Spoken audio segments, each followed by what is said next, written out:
మా రేవంత్ రెడ్డి గారు నాకు మొదటి నుంచి పరిచయమే.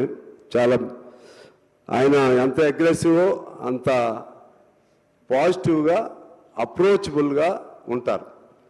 కానీ ఒక కమ్యూనికేషన్ గ్యాప్ అయితే జరుగుతుంది. దయచేసి దాన్ని మొన్న గుమ్మడి నర్సయ్య గారు వారికి చెప్పాను, నేను ఆయన అబ్జర్వ్ చేసి ఉంటారు, వారికి కూడా నేను చెప్పాను. ఎందుకంటే ఆయన మామూలు వాళ్ళు వెళ్ళినా కూడా ఆయన దగ్గరికి వెళ్తే ఆశలు లేస్తారు, మంచిగా భుజం మీద చేసి మాట్లాడతారు. ఎక్కడో గ్యాప్ జరిగిందని చెప్పాను. అటువంటి గ్యాప్ ఎలా వస్తుందో కనీసం మీకు చెప్పలేకపోతున్నట్టున్నారు ఎవరైనా వచ్చినప్పుడు. దాన్ని ఎట్లా కూడా దానికి కూడా కొంచెం మీరు కూర్చొని ఇంత కష్టపడుతున్నారు. నేను ఎప్పుడు చూస్తున్నా ఉదయం లేచిన కాడి నుంచి ఏదో ఆ మీటింగు ఈ మీటింగు, మీరు అందరూ కష్టపడుతున్నారు. మిమ్మల్ని కలవటం మాకు కూడా ఇబ్బందే, కానీ మేము వస్తే కలవనిస్తారు. కానీ అది చూసి మాకే ఇబ్బంది అనిపిస్తుంది. దానికి ఎక్కడో వే అవుట్ కొద్దిగా పెట్టుకుంటే బాగుంటుంది. నర్సయ్య గారు లాంటి వాళ్ళు ఆయన వాస్తవంగా మీరు చేసే శ్రమలో 2 నిమిషాలు ఆయన కలిస్తే మీదే, ఎందుకంటే ఆ ఫీలింగ్ మీకు ఎప్పుడు లేదు నాకు తెలుసు. అహంభావం కానీ అవసరమైతే ఆవేశం ఉంది, ఆగ్రహం ఉంటుంది, కానీ అహంభావం లేదు. అహంభావం వేరు, ఆవేశం వేరు. అందువలన ఇటువంటి కొద్ది జాగ్రత్త తీసుకోండి సార్. మీకు మంచి పేరు రావాలని కోరుకుంటున్నాను. ఈ ప్రభుత్వానికి మంచి పేరు రావాలని కోరుకుంటున్నాను. ముఖ్యంగా ఈ పేద వర్గాల సంగతి బాగా చూడండి. మాకు మాత్రం ఎయిర్పోర్ట్ తీసుకురండి. అలాగే మా బట్టి గారికి మా మూత పడిపోతున్న పాల్వంచలో కాదు ఫస్ట్ కొత్తపేట.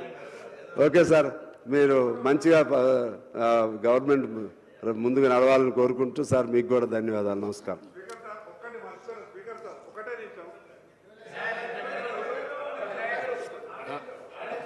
మళ్ళీ కలుస్తూనే ఉంటాం కదా, మాట్లాడుకుందాం. గౌరవ ముఖ్యమంత్రి గారు. స్పీకర్ సార్, సుదీర్ఘంగా గవర్నర్ గారి ప్రసంగం మీద సభ్యులందరూ సమస్యలను ప్రస్తావించారు. చాలా వరకు వివరించినాం. చాలా విషయాలు మళ్ళీ బడ్జెట్లో కూడా మనం మాట్లాడుకోవచ్చు. ఉప ముఖ్యమంత్రి గారు చెప్తారు, మేమున్నాం, మంత్రులు కూడా ఉన్నారు. పద్దుల మీద కూడా చర్చ జరిగేటప్పుడు నిధులు కేటాయింపులు విషయాలన్నిటి మీద కూడా ఇచ్చేద్దాం. సాంబశివరావు గారు అడిగినట్టు కొత్తగూడెం ఎయిర్పోర్ట్ గురించి ఆల్రెడీ చర్చ జరిగింది. విజిట్ చేయడానికి, టెక్నికల్ రిపోర్ట్ ఎవాల్యుయేట్ చేయడానికి కూడా కేంద్ర ప్రభుత్వం మీరు డబ్బులు ఇస్తేనే వస్తామంటే రాష్ట్ర ప్రభుత్వం ఆల్రెడీ డబ్బులు కట్టి వాళ్ళు ఎవాల్యుయేట్ చేశారు. ఫీజిబిలిటీ రిపోర్ట్ మీద ఇప్పుడు నివేదిక అడిగారు. ఫీజిబిలిటీ రిపోర్ట్ రాగానే ఏమాత్రం అవకాశం ఉన్నా వదలదలుచుకోలేదు. మనం 4-5 ఎయిర్పోర్టులు అడిగినాం. 1 వరంగల్, 2 కొత్తగూడెం, 3 చక్రాన్పల్లి నిజామాబాద్, 4 రామగుండం, 5 ఆదిలాబాద్. సో ఫస్ట్ ఫేజ్లో మనకి ఇది ఇచ్చింది. 5టికి 5 కేంద్ర ప్రభుత్వ పరిశీలనలో ఉన్నాయి. ఒక్కొక్కటి వాళ్ళు step by step feasibility report, అదేవిధంగా ఇతర సాంకేతిక పరమైన అంశాలు ఆల్రెడీ అవి ఏమన్నా డిఫెన్స్ పరిధిలో ఉన్నాయా, ఏమన్నా నిబంధనలు ఇవి ఉన్నాయా, వాటన్నిటిని కూడా ఎగ్జామిన్ చేస్తున్నాం. డెఫినెట్గా తెలంగాణలో నెక్స్ట్ జరగాల్సిన అభివృద్ధి ఎయిర్పోర్టులే. ఎయిర్పోర్ట్ ఎక్కడైతే వస్తాడో అక్కడికి పెట్టుబడులు వస్తాయి. మేము సౌత్ కొరియా పోయినప్పుడు వరంగల్ ఎందుకు మనం వెంబడబడ్డామంటే సౌత్ కొరియన్ ఇన్వెస్ట్మెంట్స్ ఏమడిగినా వాళ్ళు ఎయిర్పోర్ట్ అడుగుతున్నారు. వాళ్ళ ఇండస్ట్రియల్ పార్కులు కానీ టెక్స్టైల్ దే ఆర్ అంటే known for the textiles. So వాళ్ళు బంగ్లాదేశ్, చైనాలో ఉన్న పెట్టుబడులను మన దేశానికి తీసుకురావాలంటే వాళ్ళు డైరెక్ట్ ఫ్లైట్స్ ఇవన్నీ అడుగుతున్నారు. కాబట్టి దాని మీద ప్రత్యేకమైన దృష్టి పెట్టినాం. ఎయిర్పోర్ట్ అనేది అభివృద్ధిని కూడా తీసుకొచ్చి పెడుతుంది. డెఫినెట్గా ఎయిర్పోర్టుల మీద ప్రత్యేకమైన దృష్టి పెడతాం. ఇక రెండవది 99% నేను సామాన్యుల నుంచి మీకు తెలుసు, అప్పటి నుంచి ఇప్పటివరకు ఎవరు వచ్చినా కలుస్తాం. నేను గుమ్మడి నర్సయ్య గారిది నాకు సాయంత్రం అంటే ఆ రోజు ఎంబడే నాకు తెలియలేదు. సాయంత్రం చూస్తే ఆ వీడియో చూసి నా ఇంటికి చాలా దూరంలో రోడ్కి అటు సైడ్, రోడ్కి ఇటు సైడ్ కాదు, ఇంటి దగ్గర కూడా కాదు, వారు పాపం దూరంగా నించున్నారు. ఒక పిల్లోడు ఎవడో వీడియో తీస్తున్నాడు. ఆ వీడియో తీసి ఏదో పోస్ట్ చేసినట్టు వాళ్ళు మా ఇంటి దగ్గరకు కూడా రాలేదు. ఇమ్మీడియట్గా అదే రోజు సాయంత్రం నేను గుమ్మడి నర్సయ్య గారికి నా పేషెంట్ నుంచి ఫోన్ చేయించిన.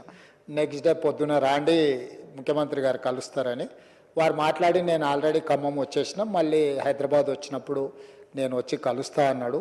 వారు చాలా ఏళ్ళు ప్రజాప్రతినిధిగా పనిచేసిండ్రు. రెండోది వారు సొంతంగా ఏం అడిగే, నా కమ్యూనిస్టులను కలవడానికి నాకు కొంచెం ఎప్పుడూ ఉత్సాహం ఉంటుంది. ఎందుకంటే సొంత పేరులు ఏం అడగరు. ఏదైనా పబ్లిక్ ఇష్యూ ఉంటే అడుగుతారు, చేయగలిగింది ఉంటే చేస్తాం, లేనిది ఉంటే వివరిస్తే అర్థం కూడా చేసుకుంటారు. కాబట్టి గుమ్మడి నర్సయ్య గారి పట్ల కూడా ముఖ్యంగా ప్రజాప్రతినిధులు ఎవరైనా ఒకప్పుడు వాళ్ళు ఈ సభలో చాలా ప్రముఖ క్రియాశీలక పాత్ర పోషించిన వాళ్ళని ఎవరిని కూడా నేను ఎప్పుడు ఇగ్నోర్ చేయను. ఏదైనా అనుకోకుండా చిన్న చిన్నవి జరిగినా వెంబడే సర్దిద్దుకోవడానికి ట్రై చేస్తాం. అయితే ఈ సందర్భంగా నా ఆలోచనని కూడా సభ్యులతో పంచుకోదలుచుకున్నాను. నేను సెక్రటేరియట్లో 4 to 6 ప్రజాప్రతినిధులను కలుస్తా. మీరు ఆ సమయం ఒకరోజు ముందుగా అపాయింట్మెంట్ తీసుకొని ఒక సిస్టమ్ ఎస్టాబ్లిష్ చేసిన. ఎవరో ఆ సిస్టమ్ ఫాలో అవుతలేరు. పొద్దున్నే 8 గంటలకు వస్తారు, నేను ఇంటి బయట ఉన్న వచ్చి కలువ అంటారు. కనీసం నేను బ్రష్ చేసుకుందామంటే కూడా టైం మీద నాకు అర్జెంటుగా పోయేది ఉంది, నువ్వు రా అంటారు. నేను సరే అని 8 గంటల ఆయన కలిసి లోపలికి పోగానే 8:30కి ఇంకొక ఆయన నేను బయట వెయిట్ చేస్తున్నా రమ్మంటాడు. సో ఇట్లా మీరు ఏ టైము ఎట్లా అనేది కాకుండా వచ్చేసి కలవమనడం వల్ల కొన్ని ఇబ్బందులు ఉన్నాయి.